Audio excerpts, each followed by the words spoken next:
ಹಾಗಾದರೆ ಧನುರ್ಮಾಸ ದೇವತಾ ಕಾರ್ಯಗಳಿಗೆ ಏಕೆ ಶ್ರೇಷ್ಠ ಅಂಥೇಳಿ ನಾವು ನೋಡ್ತಾ ಹೋದರೆ, ನಮ್ಮ ಒಂದು ವರ್ಷ ದೇವತೆಗಳಿಗೆ ಒಂದು ದಿನ ಆಗಿರ್ತದೆ. ಅಂದರೆ ನಮ್ಮ ಪಾಲಿನ 6 ತಿಂಗಳು ದೇವತೆಗಳಿಗೆ ಒಂದು ರಾತ್ರಿಗೆ ಸಮವಾಗಿರ್ತದೆ. ಅದಕ್ಕಾಗಿ ಇದನ್ನ ದಕ್ಷಿಣಾಯನ ಎಂದು ಕರೆಯಲಾಗ್ತದೆ.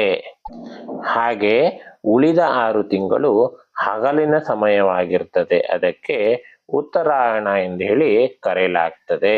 ಈ ಧನುರ್ಮಾಸವು ದಕ್ಷಿಣಾಯನದ ಕೊನೆಯಲ್ಲಿ ಬರ್ತದೆ.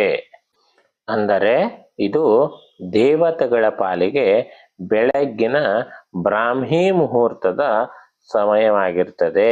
ಅಂದರೆ ದೇವತೆಗಳು ಜಾಗೃತಗೊಳ್ಳುವ ಸಮಯ.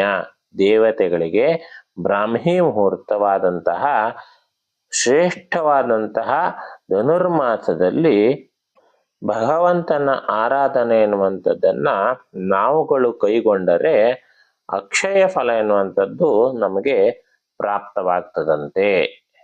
ದೇವತೆಗಳ ಅರುಣೋದಯ ಕಾಲದಲ್ಲಿ ಅರುಣನ ಉದಯಕ್ಕೂ ಮುನ್ನವೇ ಪೂಜೆಯನ್ನ ಮಾಡುವುದು ನಮ್ಮೆಲ್ಲರ ಕರ್ತವ್ಯ.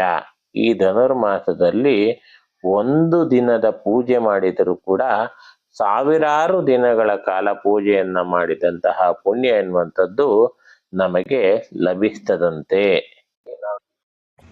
ಈ ಧನುರ್ಮಾಸ ಎನ್ನುವಂಥದ್ದು ದೇವತಾ ಕಾರ್ಯಗಳಿಗೆ ಏಕೆ ಶ್ರೇಷ್ಠ, ಧನುರ್ಮಾಸದ ಪೂಜೆ ಪ್ರಾರಂಭವಾಗಿದ್ದು ಹೇಗೆ, ಧನುರ್ಮಾಸದ ಪೂಜೆಯನ್ನು ಸೂರ್ಯೋದಯಕ್ಕಿಂತ ಮುಂಚೆ ಯಾಕೆ ಮಾಡಬೇಕು, ಮುದ್ಗ ಅನ್ನವನ್ನು ಯಾಕೆ ನೈವೇದ್ಯ ಮಾಡಬೇಕು, ಧನುರ್ಮಾಸದಲ್ಲಿ ಏನು ಮಾಡಬೇಕು ಮತ್ತು ಏನು ಮಾಡಬಾರ್ದು, ಈ ಪೂಜೆ ಮಾಡೋದ್ರಿಂದ ಬರುವಂತಹ ಫಲ ಏನು, ಅದೆಲ್ಲದನ್ನು ಕೂಡ ನಾನು ನಿಮ್ಗೆ ತಿಳಿಸ್ಕೊಡ್ತೇನೆ. ನಮ್ಮ ಚಾನಲ್ಗೆ ಏನಾದರೂ ನೀವು ಸಬ್ಸ್ಕ್ರೈಬ್ ಮಾಡ್ಕೊಂಡಿಲ್ಲ ಅಂತಂದರೆ ದಯವಿಟ್ಟು ಸಬ್ಸ್ಕ್ರೈಬ್ ಮಾಡ್ಕೊಳ್ಳಿ.